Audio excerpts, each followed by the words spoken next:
Good morning po sa ating lahat. And this month po is our missions month. And siguro po for the whole month, mari-remind po tayo of our calling. So we are called to know Christ and make Him known. And excited na po ako sa gagawin ni Lord sa ating church. Before po ako magpatuloy, pwede niyo po bang itanong sa katabi mo, what is the greatest thing that has ever happened in your life? Ayan. Sa Tagalog, ano ang pinakamagandang nangyari sa buhay mo? Ayan. Doon sa mga kasama po namin online, pwede niyo pong i-comment yung pinakamagandang nangyari sa buhay niyo. Ayan, meron na po ba? Alright. Siguro po for some, ang pinakamagandang nangyari sa buhay nila ay yung nakapangasawa sila. Amen? Amen. Yung mga mag-asawa nga po, pwede po ba magtinginan po kayo? Ayan. Sabihin niyo po sa kanila, I love you. I love you sa asawa ko po doon. And siguro po for some, yung pinakamagandang nangyari sa buhay nila, lalo sa mga students, yung nakagraduate or nakabasa ng board exam. Sa mga businessman, siguro po pinakamagandang nangyari yung binalas tayo ni God ng business. Pero alam niyo po, for us Christians, ang pinakamaganda pong nangyari sa buhay natin ay nung tinanggap natin si Jesus Christ as our Lord and Savior. Alam niyo po, for Paul, because Jesus is the best thing sa buhay niya, yung sharing the gospel is his first priority. And yung isa po sa example natin dito, si William Carey, siya po yung father of modern missions. Ayan.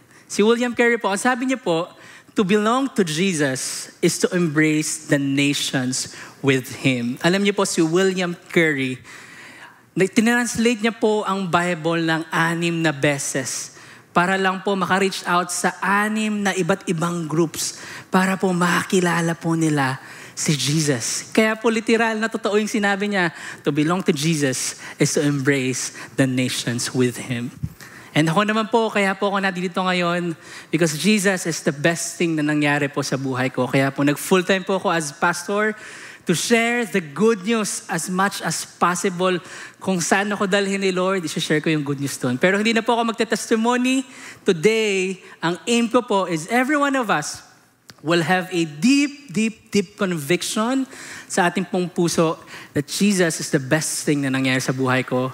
That's why I will share the good news. Kaya naman po may I request everyone to stand. Tayo po tayo. Samahan niyo po ako sa pagbabasa ng word ni Lord.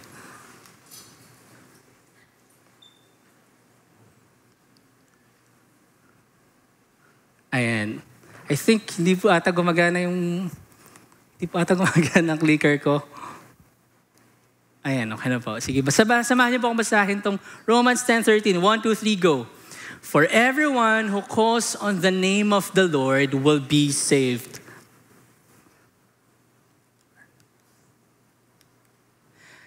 How then can they call on the one they have not believed in? And how can they believe in the one of whom they have not heard? And how can they hear without someone preaching to them? And how can anyone preach unless they are sent? As it is written, how beautiful are the feet of those who bring good news. Samahan niyo po ako mag-pray. Let's all pray. Lord, Father God, in the name of Jesus and by the power of the Holy Spirit. Lord, thank you for your amazing, amazing grace sa buhay po, Panginoon namin. God, we admit na hindi po kami karapat-dapat ng pagpapatawad mo. Pero salamat dahil patuloy mo po pa rin kaming minahal kahit kami ay nagkakamali, kahit kami ay makasalanan. Today, God, we humble ourselves before you. Give us a receiving heart, give us a receiving spirit. Tulungan niyo po kami na i-humble namin ang sarili namin sa harapan mo. Lord, you are God. You are powerful and you are in control. Today, Lord God, move in this place, move in our hearts. We worship you, Lord, and we praise you. In Jesus' name we pray. Let's all say, Amen. Let's all be seated po.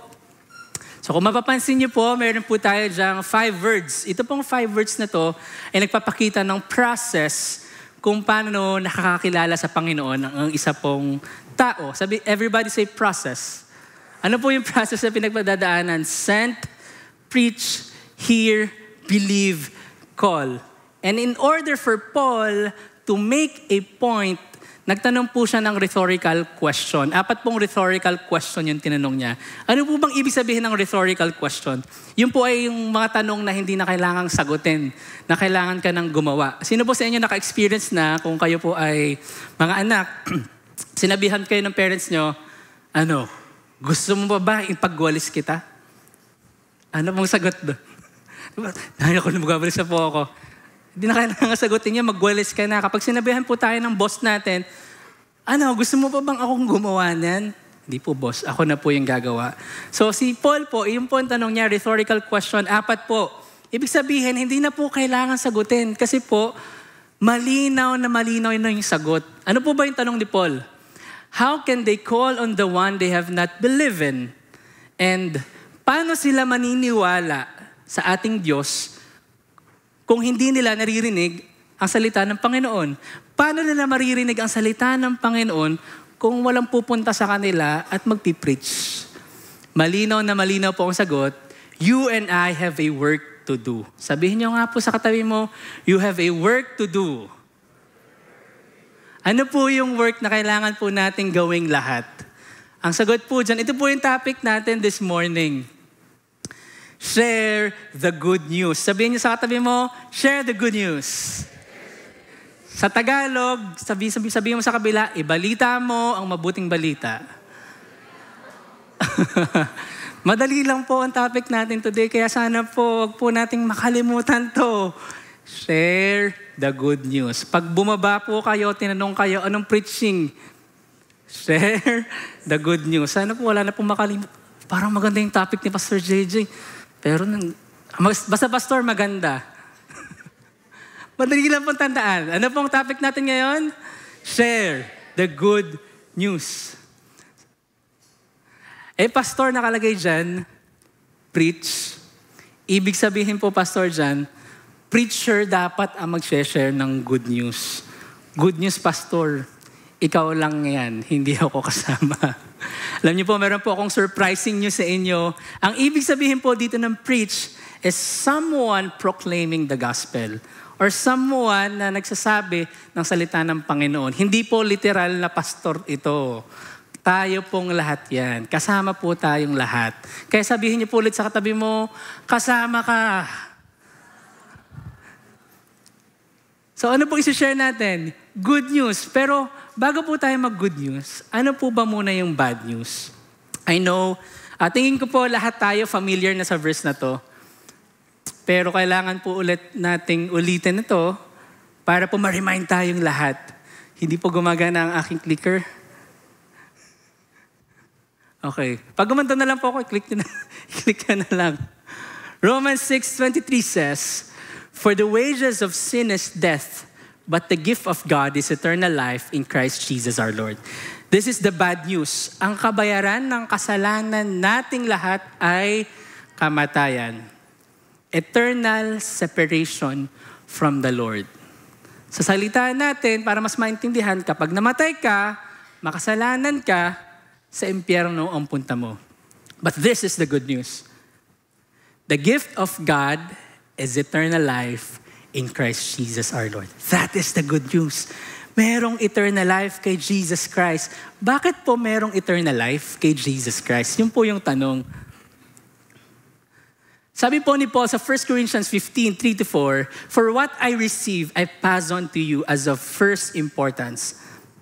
Ito po yung good news, that Christ died for our sins according to scriptures, that He was buried, that He was raised on the third day according to scriptures, and that He was seen by Cephas, then by the 12. So kanina po, tinanong natin, bakit mayroong eternal life kay Jesus? Dito po sa nabasa natin, si Jesus Christ died for our sins. Not just for your sins, pero sa kasalanan ng buong mundo. At makikita po natin sa book of Romans din, Romans 5:8-9, but God demonstrates His own love for us in this, while we were still sinners, Christ died for us.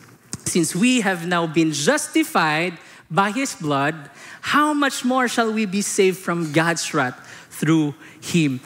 Dahil po namatay si Jesus Christ para sa atin, we are now justified by His blood. Tayo po ay pinawalang sala. Hindi po dahil tayo ay mabuti or mabait, hindi po dahil sa ginagawa po natin, kaya po tayo pinawalang sala. Ang sabi po dito, while we were still sinners, Christ died for us. Kung tingin mo, ikaw yung pinakamasamang tao, sasabihin pa rin po sa atin ni Jesus Christ, you know what? Namatay ako para sa'yo. Because I love you. And ito po yung good news dyan.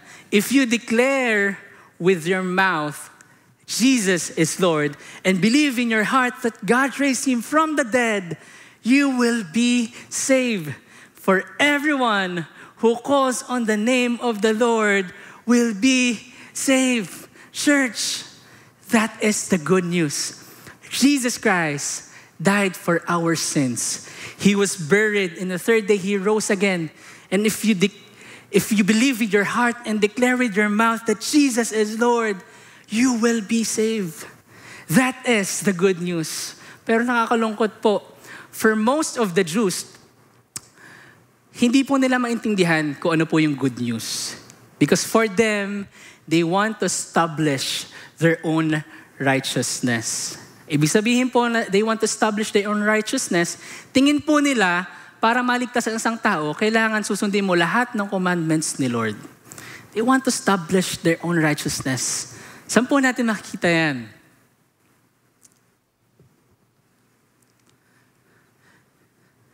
This righteousness is given through faith in Jesus Christ to all who believe. There is no difference between Jew and Gentile. Ang Jew po, yung mga taga-Israel, tayo po yung Gentile na mga hindi taga-Israel. Tayo po yan. For all have sinned and fall short of the glory of God. Kanina po nabanggit ko, yung mga Jew po, gusto nilang establish yung own righteousness nila sa pamamagitan sa pagsunod ng batas. Pero po, kaya nga po sinulat to ni Paul kasi hindi po nila naiintindihan kung anong ibig sabihin to be declared righteous. Sa kanila po, to be declared righteous, kailangan sumunod. Pero sinasabi po ni Paul dito, righteousness is given through faith in Jesus Christ. If you accepted Jesus as your Lord and Savior, you will be declared righteous. Bakit po ganon? Kasi sabi po dito ni Paul, for all, every one of us, for all have sinned and all have fall short of the glory of God. Kahit pa anong gawin mong mabuti, kung ito yung glory ni Lord, ang ginagawa mong mabuti hanggang dito lang. Nagfo-fall short siya sa glory ni God. Kaya righteousness is by faith in Jesus Christ alone. Sad to say, hanggang po sa time natin ngayon, people still wants to establish their own righteousness. Paano po nila in-establish yung own righteousness po nila dito sa mundo natin? GMRC. Tingin ko dahil wala akong ginagawang masama, mabuti akong tao, tingin ko hindi ko naman deserve na mapunta sa langit. Ay, hindi ko naman deserve na mapunta sa impyerno. Diba? They are establishing their own righteousness. Hindi ko yan deserve, Lord. Siguro mahihiya sa akin si Jesus kapag dinala niya pa ako sa impyerno. Eh, bait-bait ko. Diba? They want to establish their own righteousness. Religiosity. Ay, parang this year, 2023, nakasampu lang akong absent. Lord, tingin ko, hindi ko deserve na mapunta sa impyerno. Diba? We want to establish our own righteousness. At ang nakakalungkot pa po, mayroon pong ibang beliefs na all religion leads to heaven. Hindi po totoo yun. Kasi po, John 14:6 says, sabi po ni Jesus, I am the way, the truth, and the life. No one comes to the Father except through Jesus Christ alone. Si Jesus lang ang only way to heaven. Hindi religion. 3, genetic spirituality. Ano po ibig sabihin ng genetic spirituality?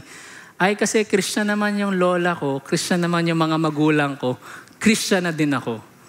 Hindi po totoo yan. Sabihin mo nga sa katabi mo, hindi yan totoo.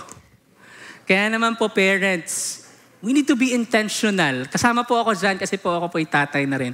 We need to be intentional sa pagpapasa po ng faith natin sa ating pong mga anak. Kasi po hindi po yan totoong genetic spirituality.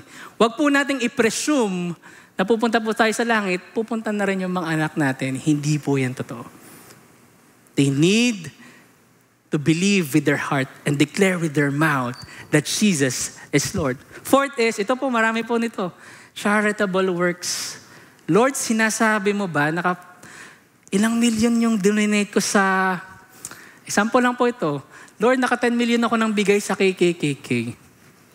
Lord, hindi ko deserve na mapunta sa impyerno. But we want to establish our own righteousness.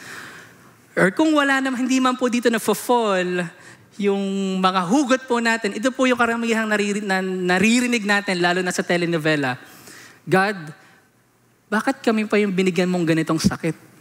Mabuti naman kami. Mas maraming mas masasama dyan eh. So nagpapakita po yun, people want to establish their own righteousness. Pero malinaw po na sinabi ng Bible, to be declared righteous, you need to declare with your mouth and believe your heart that Jesus is Lord. So question po, masasama po ba mga bagay na yan? Hindi po masasama yung mga bagay na yan. Maganda po yung mga bagay na yan. Dapat po ginagawa po natin yan as Christ follower, mga Christian. Pero hindi po ito yung paraan to be declared righteous. Basahin po natin ang Romans 9:30-32. The Gentiles who did not pursue righteousness, again, ulitin ko po the Gentiles, tayo pong lahat yan, who did not pursue righteousness have obtained it. Nakuha nila yung righteousness, hindi nila pinapursue. A righteousness that is by faith. Hindi po dito by works. Righteousness that is by faith. But the people of Israel who pursued the law, again, basahin ko po ulit, the people of Israel who pursued the law as the way of righteousness have not attained their goal. Bakit po kaya hindi nila na-attain yung goal? Why not? Because they pursued it not by faith, but as if it were by works. They stumbled over the stumbling stone. They pursue righteousness not by faith, but by works. Malinaw po dito na we will only be declared righteous if we put our faith kay Jesus. Tanong, masama po bang gumawa ng mabuti sa kapwa? Dapat nga po yun yung ginagawa natin eh. Yun po yung calling natin. Pero pag pinag-usapan po natin yung salvation, kailangan po malinaw sa atin, to be declared righteous, you need to put your faith in Jesus Christ. At sabi po dito, they pursued it, gumagawa po sila ng good works, not by faith, but as if it were by works. So kung tayo po ay nanampalataya na sa ating Panginoon, dahil po na-experience natin yung pagmamahal ng ating Panginoong Jesus, doon po tayo gumagawa ng mabuti sa ating kapwa. Mahalaga po yun. So question po, ibig sabihin mo ba, Pastor JJ, ito po practical question. Ibig sabihin mo ba, Pastor JJ, if merong isang tao, wala siyang ginawang masama buong buhay niya, naging mabuti siyang tao, mapupunta pa rin siya sa hell? This is a hard truth. Mabigat po. Mabigat po. Pastor JJ, walang ginawang masama. Ang buti-buti niya, mapupunta pa rin siya sa hell. Hard truth. Mabigat pong lunukin. But the truth will set us free. Para po makapunta sa heaven, kailangan po natin ng faith in Jesus Christ alone. Wala na pong ibang solusyon. Kaya naman po for Paul, ito po yung sabi ni Paul,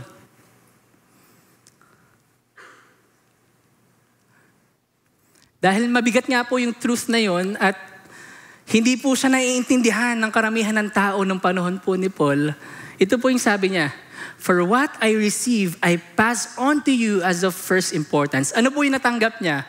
the good news. Ano po yung good news? Jesus died for our sins. On the third day, He rose again. If you believe with your heart and confess with your mouth that Jesus is Lord, you will be saved. Yung natanggap niya po yung salvation. This is, ano po yun? I pass on to you as of first importance.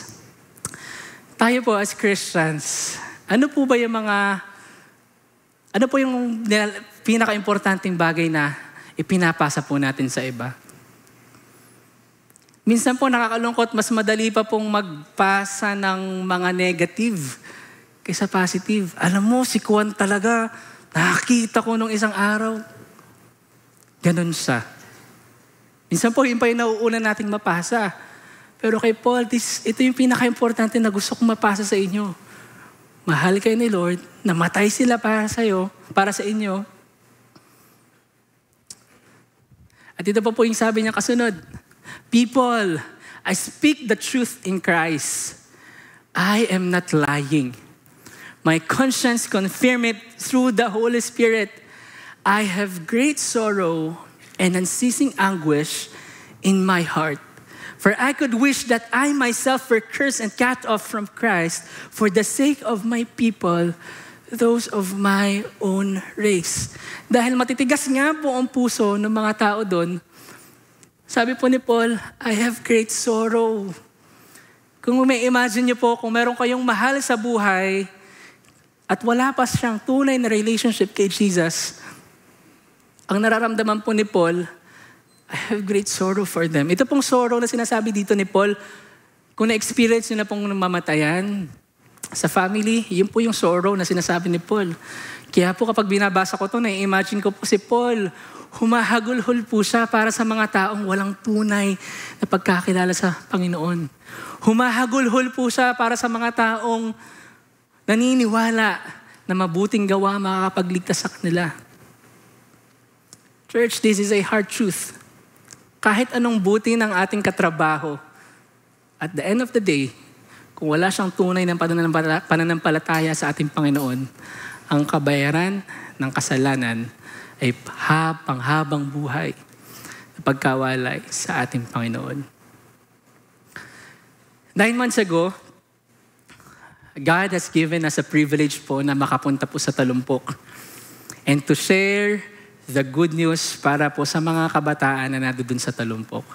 And this morning po, maririnig po natin yung isang testimony kung paano yung isang kabataan ay binago ng ating Panginoon. Kaya naman po, let's welcome E.J. May Reyes.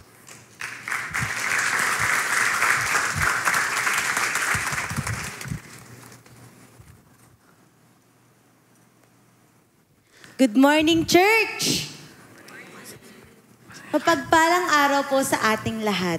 Hindi ko po inaasahan ang makakapagsalita ako ngayon sa harap ng madaming tao.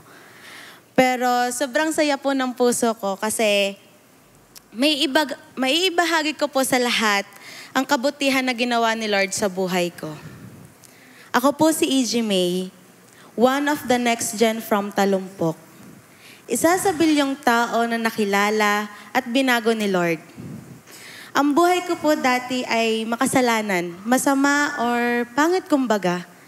Sabi nga po sa Bible, lahat ng tao ay nagkakamali o makasalanan. Nung hindi ko pa po nakikilala o tinatanggap si Lord sa buhay ko, hindi ko po iniisip yung mga maling ginagawa ko. Kung tama ba o mali, kung may masasaktan ba akong ibang tao. Inaamin ko po na palasagot po ako sa magulang ko. Pasaway, hindi sila sinusunod at hindi ginagalang ang mas nakakatanda sa akin. In short, bastos o matigas ang ulo, sabi nila. Gumagawa ko ng mga bagay na kahit alam kong mali, pinagpapatuloy ko pa din. At hindi iniisip kung anong consequences ang kapalit nito. Aaminin ko po, hindi po ako pala simba before.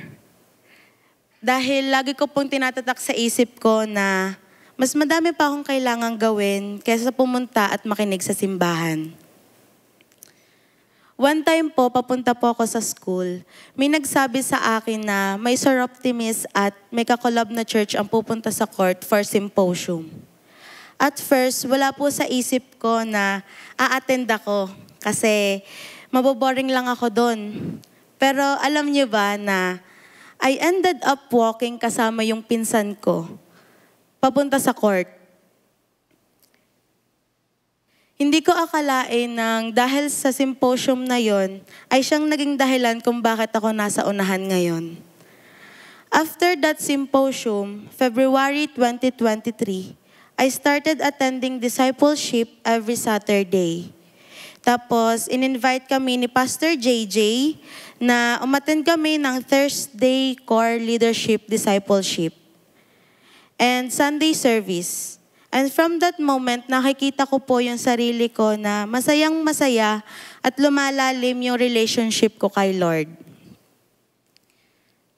Habang tumatagal, hindi ko namamalayan na parang hindi na ako tulad ng dati. Even my classmate and friends asking me, bakit daw hindi na ako masyadong sumasama sa kanila gumala, lalo na daw kapag weekends.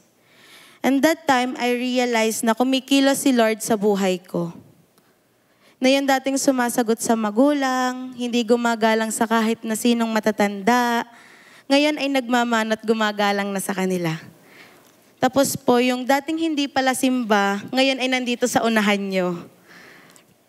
At lalo't higit sa lahat, iniisip ko na po kung ano yung mga consequences na mangyayari kapag ginawa ko ang isang bagay na hindi ko pinag-iisipan ng maayos.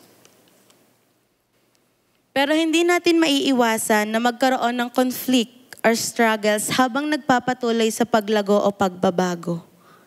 Dumating sa punto na akala ko hindi na ako makakapunta ulit dito sa church dahil sa pinagbabawalan ako. Dahil hindi ko naman daw relihiyon iyon.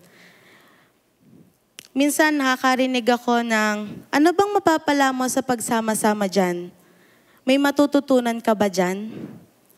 Pero habang tumatagal, pinapaintindi ko at pinapakita ko sa kanila na masaya ako at nagiging makabuluhan ang ginagawa ko lalo na kapag nakikilala ko si Lord kung paano niya sinakripisyo ang buhay niya para lang tubusin ako sa kasalanan ko. Naghihigpit at nagtatanong pa rin sila pero hindi na nila ako pinagbabawalan na pumunta dito sa church. Basta lagi ko raw tandaan na kung ang kabutihang loob ang mawawala sa akin, ay balewala lahat ang ginagawa ko at pagpunta ko dito sa church. Kung hindi ko nakilala si Lord, siguro kasama ako ng mga kaibigan ko ngayon, gumagala kung saan man. Na kahit hindi ako payagan, gagawa at gagawa pa rin ako ng paraan para makasama sa kanila. Siguro palasagot pa rin ako sa magulang ko at hindi pinakikinggan sa lahat ang sinasabi nila. Masasabi ko na walang magandang direksyon o patutunguhan ang buhay ko. O kaya sabihin na natin na sa isang magulo akong sitwasyon dahil sa maling desisyon na ginawa ko. At huli sa lahat, lost and blind spiritually. Hindi naniniwala na my Lord na andyan para tulungan ako at gabayan ako sa kahit na anong pagsubok ko sa buhay ko. Lord, thank you. Dahil ginamit mo ang church para makilala at tanggapin kita ng walang halong pag-aalinlangan sa buhay ko. Bilang aking ama at tagapagligtas.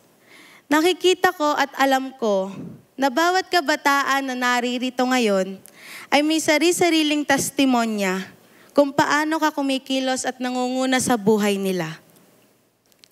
So if you're that person like me, alam ko na isa ka sa milyong kabataan na gustong makilala at tanggapin si Lord sa buhay mo. Hayaan mo na manguna at kumilos siya sa buhay mo kasi once na tinanggap mo at pinapasok siya sa buhay mo, maniwala ka man o hindi, doon mo mararamdaman kung gaano ka kamahal ni Lord na inalay at sinakripisyo niya ang buhay niya para sa'yo. Para tubusin tayong lahat sa mga kasalanan natin. Meron nga tayong sikat na kasabihan, kabataan ng pag-asa ng bayan. Kaya't ano pang iniintay nyo? Halina at sumama sa mga misyon na maaaring maging inspirasyon sa iba na maranasan ng pagbabago. Katulad ko, ito na rin ang inyong pagkakataon na maging bahagi ng biyayang nagmumula kay Lord. Sa bawat pagkilos natin para kay Lord, tayo nagiging bahagi ng kanyang misyon sa mundo. May mga buhay na nababago dahil sa kanya. At sa pagsama natin sa misyon na ito, tayo nagiging instrumento ng kanyang pag-asa at pagmamahal. Sama-sama nating gawing mas makulay at mas makabuluhan ang ating mga buhay sa pamamagitan ng paglilingkod kay Lord. Sama-sama nating ibahagi sa lahat kung paano siya kumilos at nagpabago sa mga buhay natin. Tanggapin at hayaan natin siya na ang manguna at kumilos sa buhay ng bawat isa para makapagbahagi tayo sa lahat kung ano ang kadakilaan na ginawa ni Lord para sa ating lahat. Halina't sabay-sabay tayo sa mas malalim na pagkilala kay Lord at hayaan na gamitin niya tayo upang maibahagi sa iba ang kabutihang ginawa niya. All praise and glory to God. Thank you and have a nice day to all.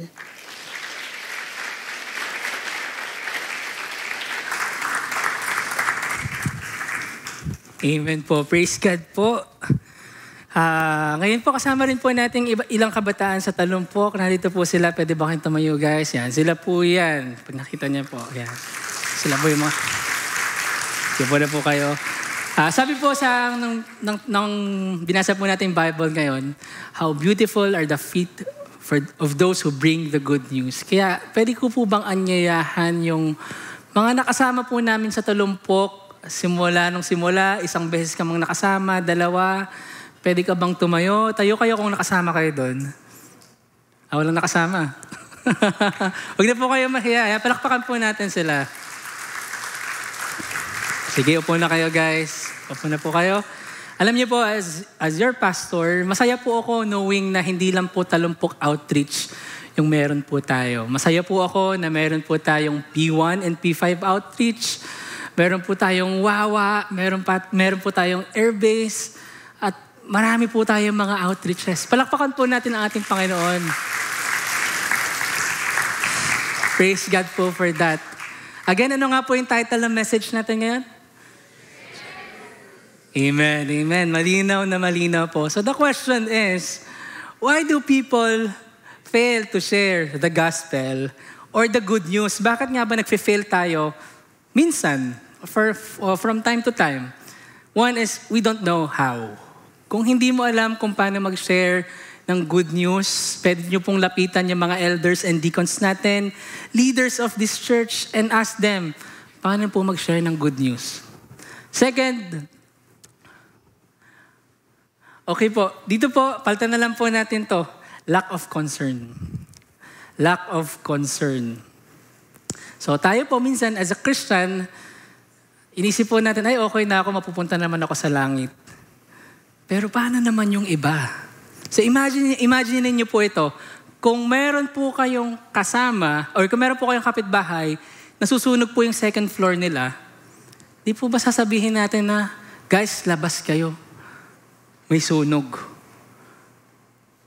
Mas lalong higit po kapag salita na ng Panginoon ang pinag-uusapan. Lalo na po kung wala silang tunay na kaligtasan. Kailangan po tayong maging concern sa mga taong walang tunay na pagkakilala sa Panginoon. And isa nga po sa scripture na experience ni Jesus, kasi po si Jesus, napupunta po siya from town to town para po ibalita ang mabuting balita. At nung nakita niya po yung mga crowd, ang sabi po doon, Jesus felt compassion. Naawa siya dun sa mga tao.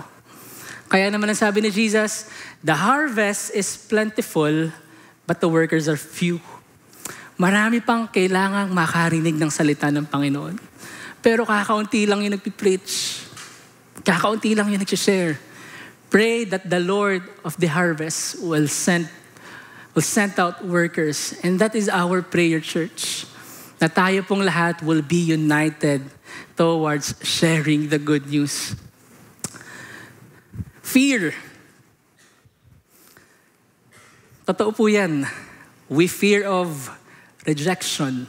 Sino po sa inyo dito one time nag-share ka ng gospel na reject ka na? Alam niyo po yung rejection, kadalasan po ay tumatanggap naman po talaga sila. Pero yung rejection is after na mapapatanong ka, parang hindi na bumalik sila. Naintindihan ba talaga nila yon? Alam niyo po, ako po as your pastor, I think na-reject na po ako more than 100 times.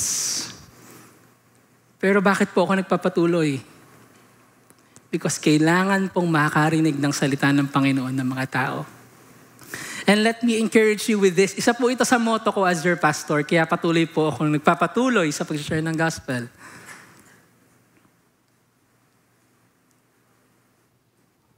Okay, isa po ito sa motto ko.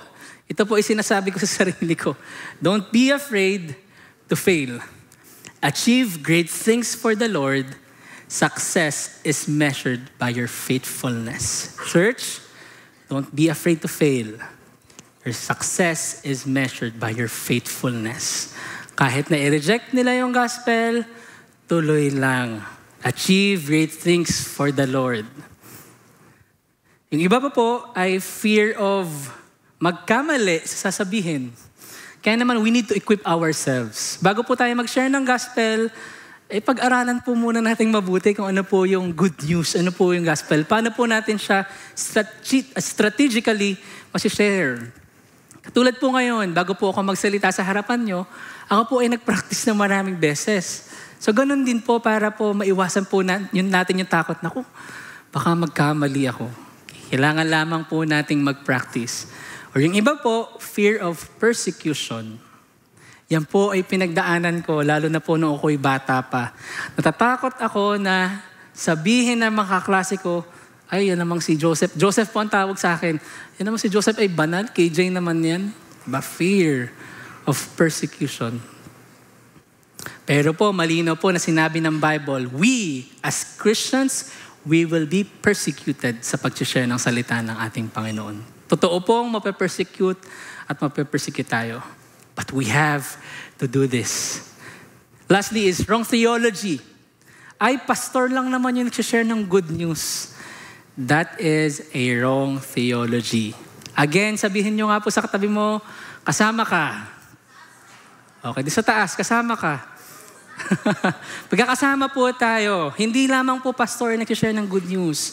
Tayo pong lahat. Kaya po dito sa church, we are intentional sa mga growth groups po natin. I believe na turuan na po tayo kung paano mag-share ng gospel. Kasi po tayong lahat ay tinawag na mag-share ng good news. So bakit po ba natin ito ginagawa?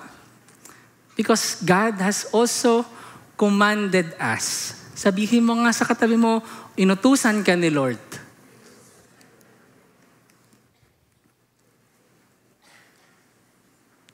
Sige po, next slide po.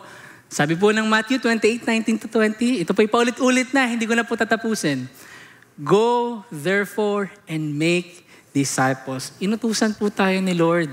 Next week po, pag-aaralan po natin yung Matthew 28:19-20. Again, kung tingin mo, bakit ako magiging part ng pag-share ng gospel? Yung passage po natin today, Romans 10. How can they call on the one they have not believed in? How can they believe in Jesus kung hindi pa nila naririnig? Paano nila maririnig yung patungkol kay Jesus kung walang magsasalita, pupunta at magsasabi? God has called us to share the good news. And for Paul, alam niyo po ba si Paul? Ang sabi ni Paul, Romans 1:14-16 says, I am obligated both to Greeks and non-Greeks, both to the wise and the foolish. That is why I am so eager to preach the gospel also to you who are in Rome. For I am not ashamed of the gospel because it is the power of God that brings salvation to everyone who believes. First to the Jew, then to the Gentile. Sabi po ni Paul, I am obligated. Yung iba pong translation ng Bible is, I am in debt. Ako po ay may utang kay God. I am obligated kay Lord. So, two things po kung bakit tayo na-oobliga at bakit tayo nagkakautang. Number one, nangutang tayo. Kaya, may kailangan tayong bayaran. Sino po sa inyo nangutang na? Taas po ang kamay. Ayan, kita niyo po yung mga nakataas ng kamay, sabihin niyo po sa kanila, magbayad ka na. Bayan na daw yung iba, bayan na. Baba na po kamay. Alright. Kaya po tayo in debt kasi nangutang po tayo. Second po, ito po yung dahilan ni Paul kung bakit po siya obligated and in debt. Second, we are entrusted something so precious. Hindi natin kayang pagpigilan ng sarili natin, but to share it to other people. Yun po yung kay Paul. Because he is entrusted something so precious. Ang sabi niya, God, grabe yung grace mo. Grabe yung biyaya mo. Now, I am obligated to share the good news to people. That's why for Paul, he is eager to preach the gospel. Maraming beses na po siyang pinalo, kinulong, pero he is eager. Why? Because he was entrusted something so precious, walang makapigil sa kanya. Kaya naman si Paul, he is eager and he is not ashamed to share the good news. And that is my prayer po sa ating lahat.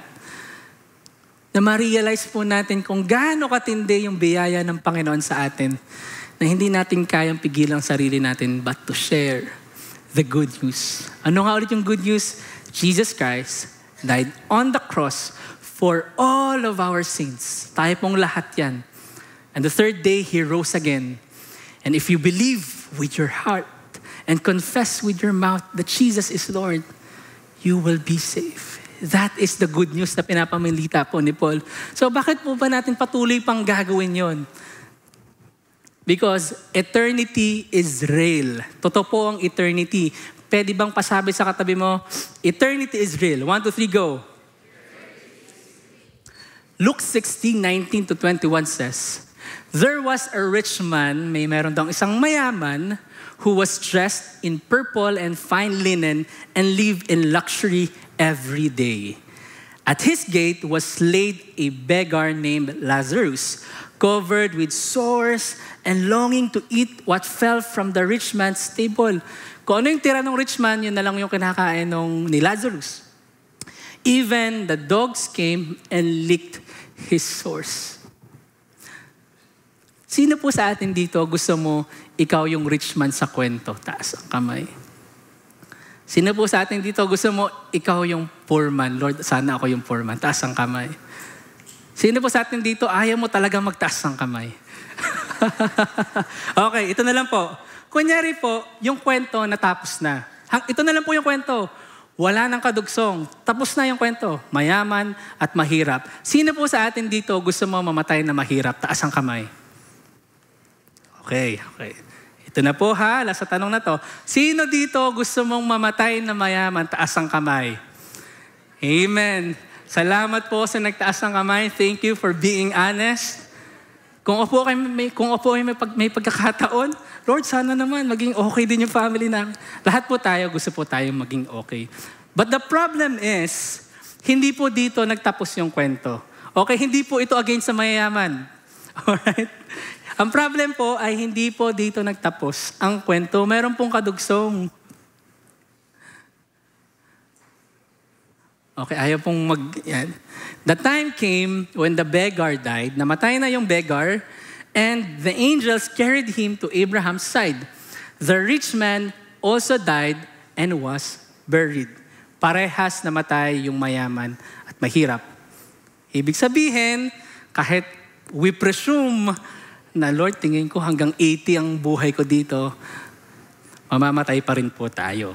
Yun po ang reality. So parehas pong namatay, tingnan po natin kung saan po napunta yung beggar at yung rich man. In Hades, where he was in torment, ito po yung sorry po kasi naputol po dahil hindi na po kasya yung slide. So yung mayaman po, in Hades, where he was in torment, he looked up and saw Abraham far away with Lazarus by his side.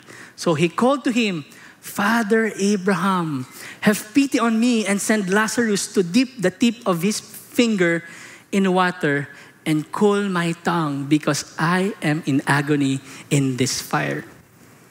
Ano pong ibig sabihin ng verse na yan? Ibig sabihin po ng verse na yan, eternity is real.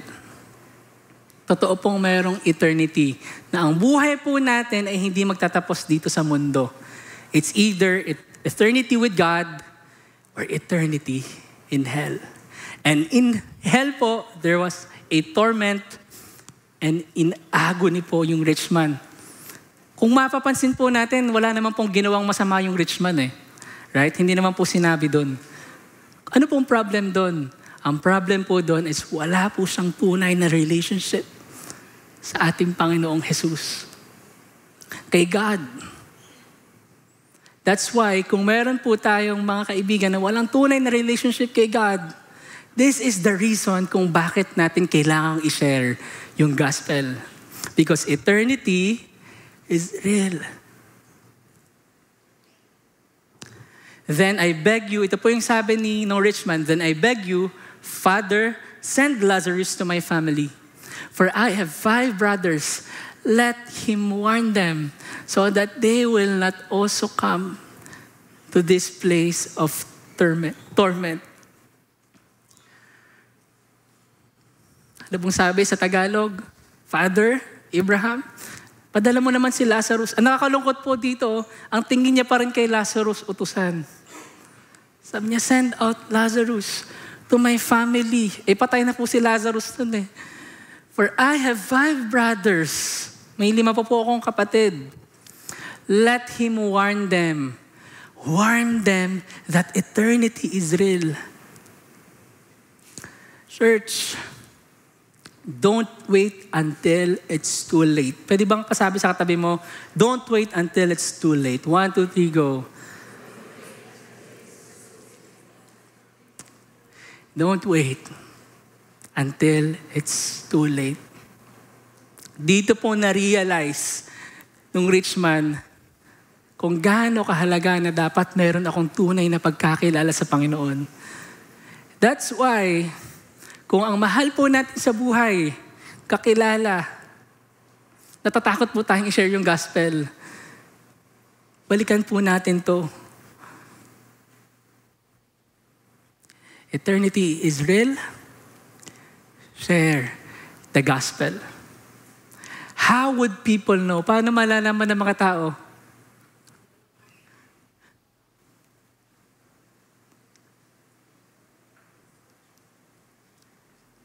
Sabi po ng verse natin, how can they call on the one they have not believed in?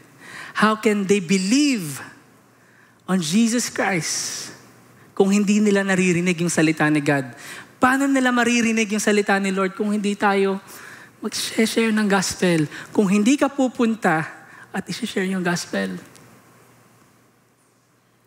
Church, this is my prayer that all of us will take courage, be eager, and not be ashamed to share the good news. Because God has called us to share the good news. If you are here today, if tingin mo, wala ka pang real relationship kay Jesus. Kung tingin mo, naniniwala ka pa rin na by good works kaya ka maliligtas. Kung tingin mo, sinasabi mo sa sarili mo na, tingin ko hindi ako mapupunta sa langit kasi nagkakamali pa rin ako. Or sinasabi mo sa sarili mo, Lord, tingin ko, deserve ko ng mas maraming reward kasi kita mo kung gaano ako kabuti. Kung ikaw yung tao na yan, at malinaw sa'yo that righteousness is by faith alone in Jesus Christ, at naniniwala ka that Jesus died for your sins, at gusto mo siyang tanggapin sa buhay mo bilang Panginoon at tagapagligtas, may I request you to close your eyes and pray with me. Sabihin mo sa Kanya, Panginoon, salamat. Salamat at ikaw ay namatay sa cross para sa aking mga kasalanan. Inaamin ko na kahit anong gawin kong mabuti, ay hindi aabot yun sa kaluwalhatian mo. Panginoon, inaamin ko na ang kabayaran sa kasalanan ko ay kamatayan. Panghabang buhay na pagkawalay sa iyo. Kaya naman, Panginoon, ngayong umagang ito, gusto kong i-declare ng aking mga mabig na Lord, pumasok ka sa aking buhay, sa aking puso, bilang sarili kong Panginoon at tagapagligtas. Salamat, Panginoon, sa kapatawaran na binigay mo sa akin. Tinatanggap kita sa buhay ko. Maghari ka.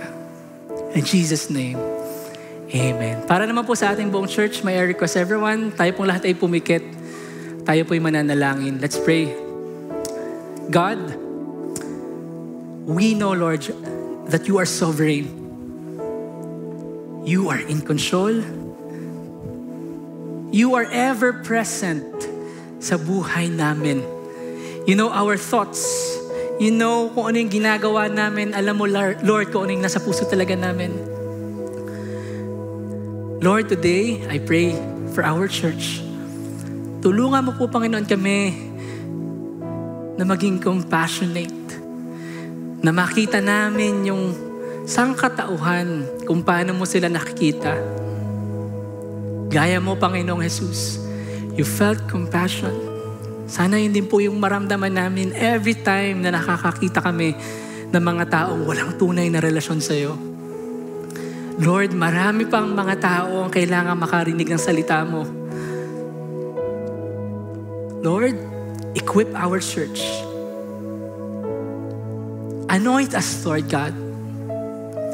Help us to trust you, knowing, Lord, na hindi kami magbabago ng puso ng mga tao, kundi ikaw. God, use us, Lord Jesus, towards the expansion of your kingdom. Reign in this church, Lord. Reign in this church. Kung matigas po ang puso namin, kung meron kaming mga doubts, Lord, tanggalin mo yung lahat ng mga yon at tulungan mo kaming sumunod sa'yo. Lord, kung nag-hold back pa kami, Lord, tulungan mo kami na ito, doon na ang lahat. God, thank you for giving us so much resources. Thank you, God, for blessing our congregation. It is you, Lord God, who blesses them. And it's not an accident that they are here. Thank you, God. Thank you, God, for using our resources towards the expansion of your kingdom. And Lord, today, patuloy mo pong gamitin kaming lahat. Lord, I pray that at the end of our race here in this earth, maririnig po namin yung mga katagang sasabihin mo, well done, my good and faithful servant. Thank you, God, because we know that our labor is not in vain. Hindi po baliwala lahat ng ginagawa po, Panginoon namin. Salamat, Panginoon, pinupuri ka namin, itinataas, inululuklok sa lugar na to. We worship you and we praise you. In Jesus' name we pray. Let's all say, Amen.